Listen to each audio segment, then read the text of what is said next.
ایک رات آئے گی قیامت کے قریب جو 3 راتوں کے برابر ہوگی، تو لوگ پریشان ہو جائیں گے، بچے عورتیں چیخنے لگیں گی کہ سورج کدھر ہے، سورج کدھر ہے۔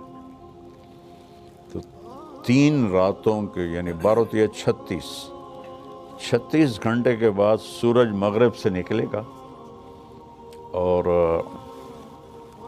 سرخ پیلا تھوڑا سا اوپر جائے گا اور پھر غروب ہو جائے گا۔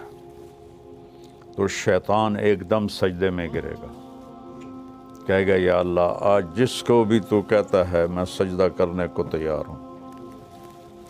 تو اس کے چیلے پوچھیں گے کہ استاد جی یہ آپ کیا کہہ رہے ہیں؟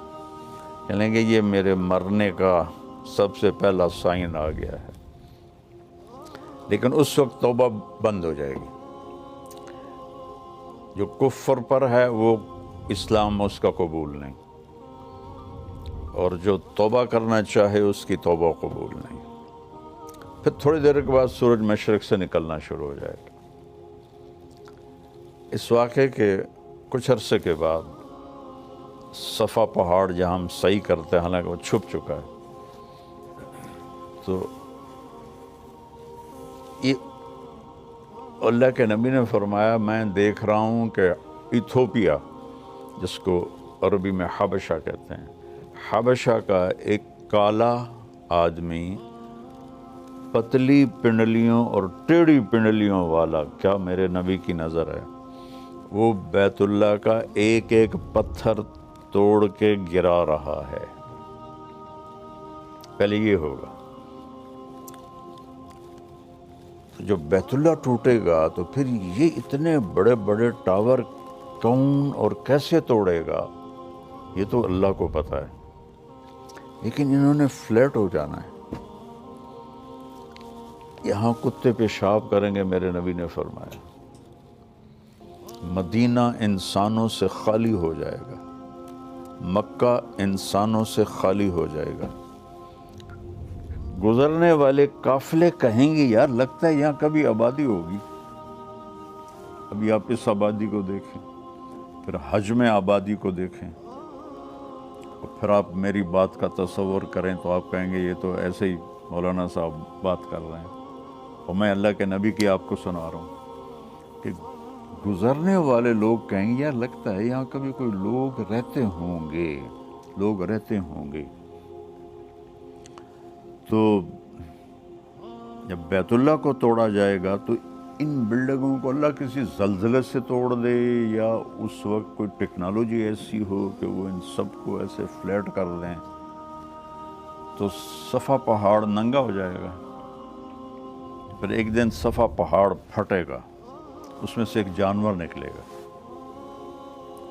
جو سارے اہل ایمان کے ماتھے کو ٹچ کرے گا، ایسے ایسے، صرف اہل ایمان، کافر نہیں۔ تو اس کے 1 ہفتے کے اندر سب اہل ایمان مر جائیں گے، وہ صرف کافر رہ جائیں گے، جانوروں کی طرح۔ یتہارجون تہارج البہائم، وہ سڑکوں پہ اس طرح فحاشی کریں گے جیسے جانور فحاشی کرتے ہیں۔ تو پھر اللہ اس سارے نظام کو زیرو کر دے گا۔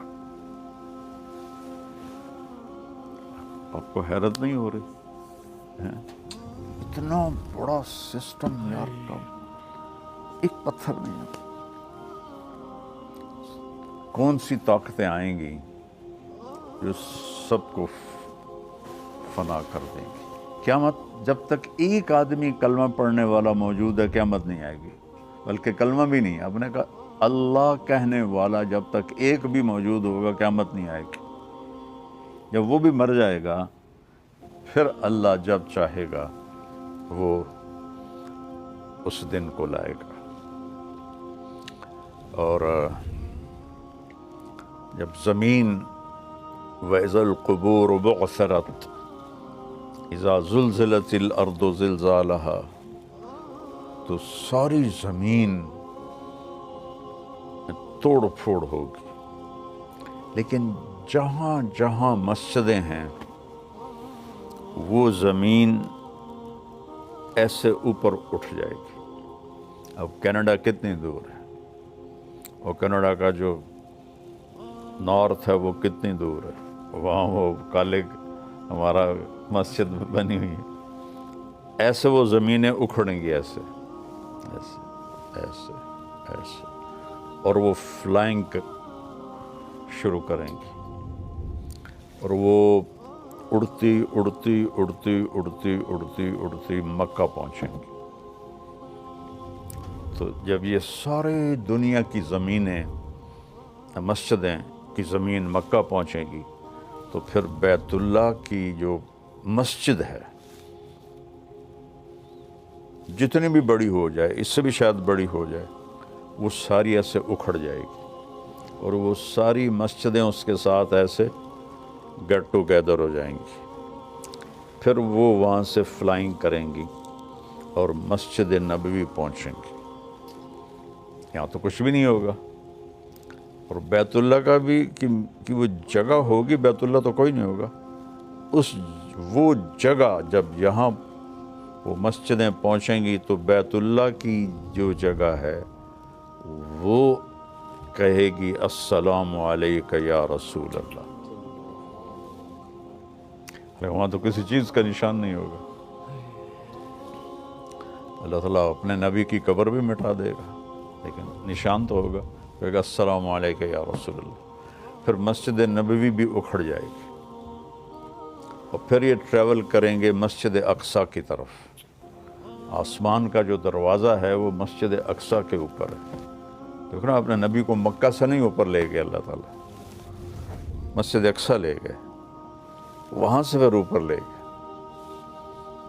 تو پھر یہ ساری مسجدیں، بیت اللہ، مسجد نبوی، باقی مسجدیں مسجد اقصیٰ پہنچیں گی جو اس وقت فلسطین میں ہے.